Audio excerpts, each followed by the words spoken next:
50 বছৰীয়া হ'ল ৰাজ্যৰ অন্যতম সাংস্কৃতিক সংগঠন শৰাইঘাট নাট্যগোষ্ঠী। সেয়ে আগন্তুক 9, 10, 11 মে'ত বৰ্ণাঢ্য কাৰ্যসূচীৰে আমিনগাঁৱত উদযাপন কৰিব সোণালী জয়ন্তী উৎসৱ।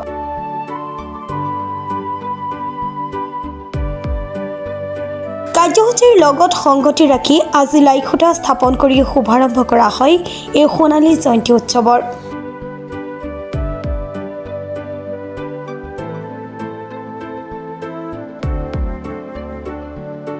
তাৰিখে ৰাতিপুৱা জাতীয় জীৱনৰ বিভিন্ন পৰম্পৰাগত সাংস্কৃতিক সমাহাৰ প্ৰদৰ্শন কৰি আমিনগাঁৱৰ ৰাজপথত উলিওৱা হ'ব বৰ্ণিল শোভাযাত্ৰা। কিংবদন্তী শিল্পী জুবিন গাৰ্গলৈও জনোৱা হ'ব ৰাজহুৱা শ্ৰদ্ধাঞ্জলি। দিনজোৰা কাৰ্যসূচীৰে 10 তাৰিখে অনুষ্ঠিত কৰা হ'ব ৰাজ্যিক ভিত্তিত বিহু হুঁচৰি প্ৰতিযোগিতা। সমান্তৰালকৈ শৰাইঘাট নাট্যগোষ্ঠীৰ সভ্যসকলৰ অভিনয়েৰে মঞ্চস্থ কৰা হ'ব একাংকিকা নাটক নাট। অনুষ্ঠানৰ মুখ্য আকৰ্ষণ হ'ব গণশিল্পী মহেন্দ্ৰ হাজৰিকা, প্ৰাৰ্থনা বৰঠাকুৰ। এই অনুষ্ঠানত সকলো ৰাইজৰ সহায় সহযোগিতা আৰু উপস্থিতি কামনা কৰিছে উদযাপন সমিতিয়ে। আজি আমি শৰাইঘাট নাট্যগোষ্ঠীৰ সোণালী জয়ন্তী বৰ্ষৰ আগমুহূৰ্তত আমি আজি লাইখুটা ইয়াতে পুৰোহিতৰ মন্ত্ৰোচ্চাৰণেৰে আমাৰ শৰাইঘাট নাট্যগোষ্ঠীৰ বিষয়ববীয়াসকলৰ উপস্থিতিত আজি লাইখুটা আমি ইয়াতে ফুটিলোঁ আৰু ইয়াতে আমি ভগৱানৰ ওচৰত প্ৰাৰ্থনা জনাইছোঁ যাতে এই অনুষ্ঠানটি আমাক সকলো ক্ষেত্ৰতে তেখেতে সহায় সহযোগিতা কৰে।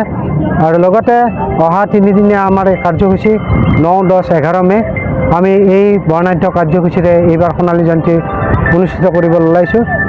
ইয়াত হৈছে ৰাতিপুৱা আমি সভাপতি আদৰণি আৰু এটি বৰ্ণাঢ্য শোভাযাত্ৰা থাকিব, সাংস্কৃতিক শোভাযাত্ৰা। তাৰপিছতে আমি শৰাইঘাট নাট্যগোষ্ঠীৰ 50খন পতাকা আৰু বিহুৰ 50খন পতাকা আমি উত্তোলন কৰিম। ইয়াত আমাৰ বিভিন্ন সমাজৰ শিল্পী, সাহিত্যিক, কলাকুশলী উপস্থিত থাকিব। তাৰপিছতেই আমাৰ হিয়াৰ আমঠু জুবিন গাৰ্গদেৱলৈ আমি শ্ৰদ্ধা নিবেদন কৰিম। সন্ধিয়া আমাৰ শৰাইঘাট নাট্যগোষ্ঠীৰ প্ৰয়াত শিল্পী, কলাকুশলীসকললৈ এটি বিশেষ শ্ৰদ্ধাঞ্জলি আয়োজন কৰিছোঁ। তাৰপিছতেই এখনি মুকলি সভা, তাৰ পৰৱৰ্তী সময়ত আমাৰ শৰাইঘাট নাট্যগোষ্ঠীৰ সাংস্কৃতিক অনুষ্ঠানসমূহ আৰম্ভ হ'ব। এই অনুষ্ঠানৰ সংগতি ৰাখি শৰাইঘাট নাট্যগোষ্ঠীৰ পুৰণি শিল্পীৰ দ্বাৰা এখনি একাংকিকা নাটৰো আয়োজন কৰা হৈছে। দ্বিতীয় দিনাখন অৰ্থাৎ 10 মে' তাৰিখে সদৌ অসম ভিত্তিত এটি বিহু হুঁচৰি প্ৰতিযোগিতাৰ আয়োজন কৰা হৈছে।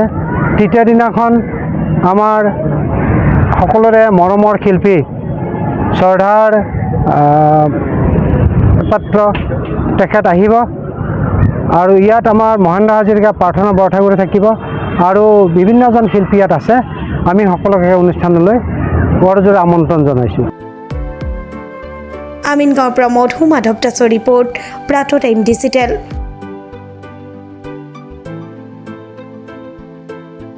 শদিয়াৰ পৰা ধুবুৰীলৈ, বৰাকৰ পৰা ব্ৰহ্মপুত্ৰলৈ সকলোৰে মাজত চিনাকি এটা নাম প্ৰাতঃ টাইম।